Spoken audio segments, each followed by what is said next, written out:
The very day before Charlie Kirk died, he expressed that he thought he was going to be killed.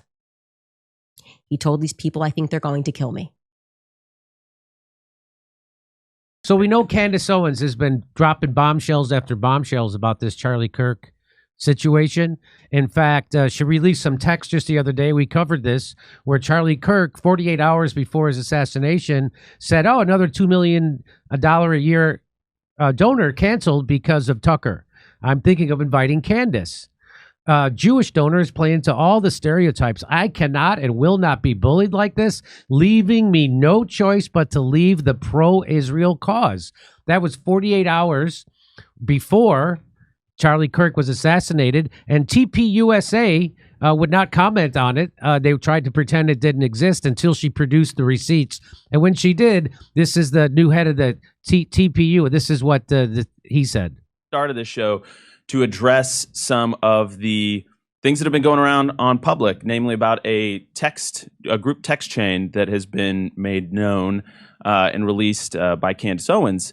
And I just want to address it head on because, that was a screen grab that I had shared with people. So it is authentic. And I want to go into it because I actually am really excited that the truth is out there. Yeah, he looks excited. If I was going to one adjective for how that guy looked, he looks excited.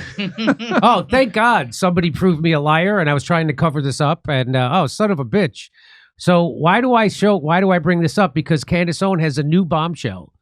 And the new bombshell is 24 hours before he was assassinated. Well, here, I'll let her tell you. 3 people told me off record. 2 people who have this in a written communication from Charlie. One who is a Turning Point USA donor, and I would say very much one of the white knights in this. The very day before Charlie Kirk died, he expressed that he thought he was going to be killed. He told these people, I think they're going to kill me. Okay. He did not express that to me. So I am telling you this. Oh, maybe that Turning Point USA guy's like, I'm glad this is out now. Yeah, sure. He was afraid. Sure. But that doesn't mean he doesn't love Israel. All right. Anyway. Based off the testimony of 3 people. And I am saying this because I hope that these people who I think are good will be inspired to come forward with that. Again, those conversations I had were off record. I honor that. If I say it's off record, it stays off record.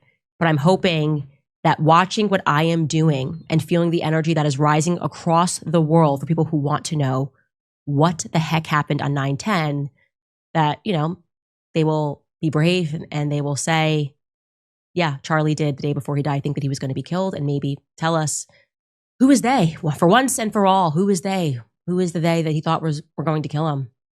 Now, to answer. I think I know. I think I know who the they is. I'll tell you who it wasn't. It wasn't Venezuela. It wasn't Iran. It wasn't Russia. And I'm almost 100% positive it wasn't a trans lover. What a convenient story, huh? The guy in love with a trans person is the guy who pulled the trigger. And but she's going to figure out who they are. And you know how I know she's going to? Because she said so. Listen to what she says. If I found Brigitte's penis, I will find who killed Charlie Kirk.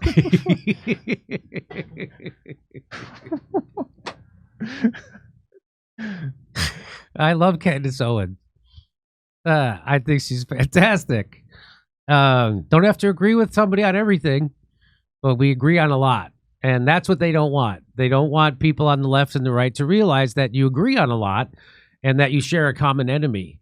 That they don't want that. They want you to keep thinking the problem is the other half of the country, not the oligarchs that run the country, but the other half of the country, the workers, the people who are are suffering just like you under this oligarchy. They want you to blame regular people, workers, and people lower on the economic ladder than you for your problems. Don't fall for it.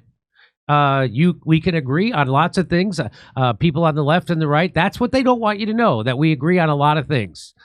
We all agree on ending the wars. We all agree on free speech. We all agree on taking that war money and investing in our own country. There's many things we agree. We agree on a strong border, things like that. There's lots of things we agree on, and they don't want you to know that. They want us to keep fighting because it's called divide and conquer.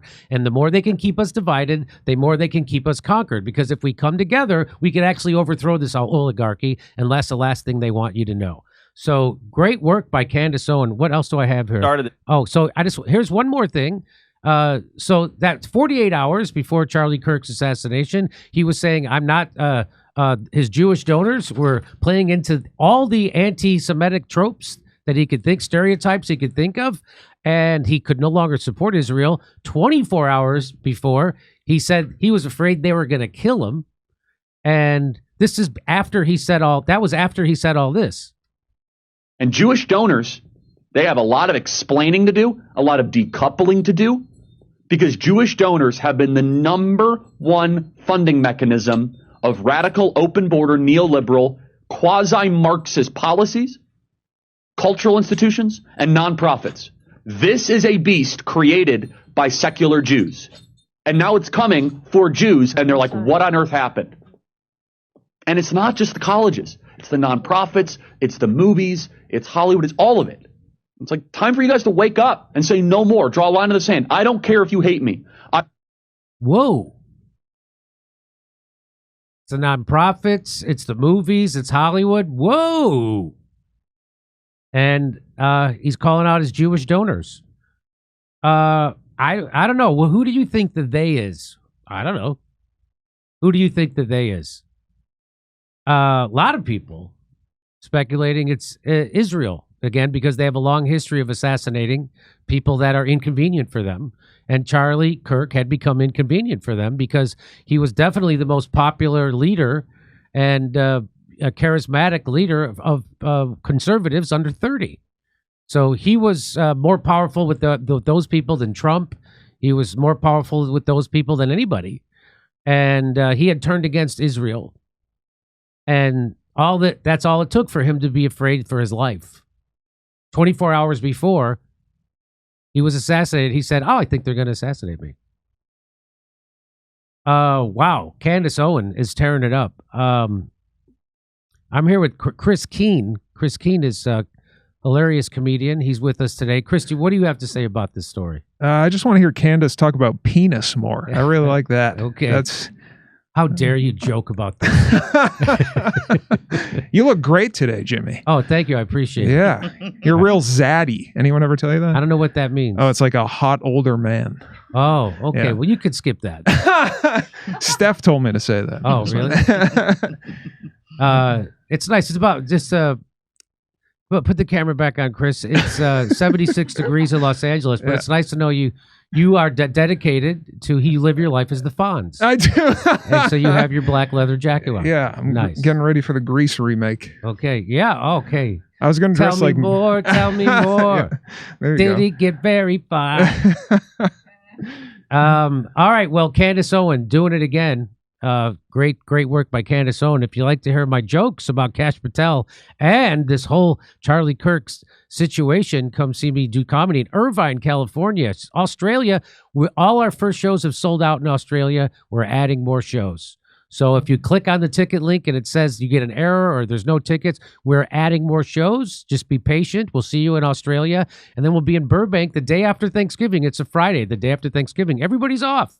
Come see a show at the Burbank Flappers Comedy Club. And then we'll see you on December 6th in Pottstown, Pennsylvania. Go to jimmydore.com for all the link for all those tickets. Hey, let me ask you something. How much time do you spend every day on a web browser? How much time do you spend clicking around online, searching, scrolling, typing, endless tabs? It's a lot, right? Well, there's a new AI web browser from Perplexity called Comet. It is completely changing the way you're able to interact with your browser. Using Comet feels like having a personal assistant living in your web browser that can actually do things for you across the internet. Yes, do things, not just give you answers.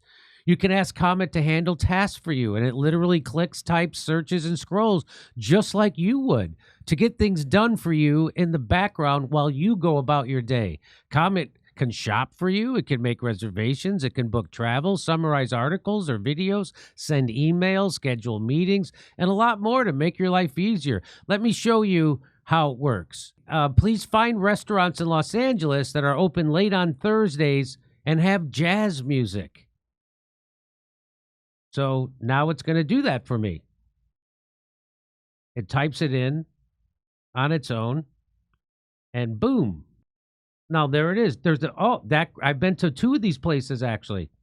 I've been to the Baked Potato right there. I've been to the Vibrato Lounge. So that's how it works. That's nice, right? Pretty cool. So download Perplexity's new AI web browser, Comet, by heading to pplx.ai/Dore and let your browser work for you. Plus, right now, when you download Comet, you get a month of Rumble Premium for free. That's pplx.ai/Dore. Go now and take back your time online. October 19th, we'll be in Irvine, California. We'll be in Australia. Then we'll be in Burbank, California the day after Thanksgiving. And then Pottstown, Pennsylvania, December 6th. Go to jimmydore.com for a link for tickets.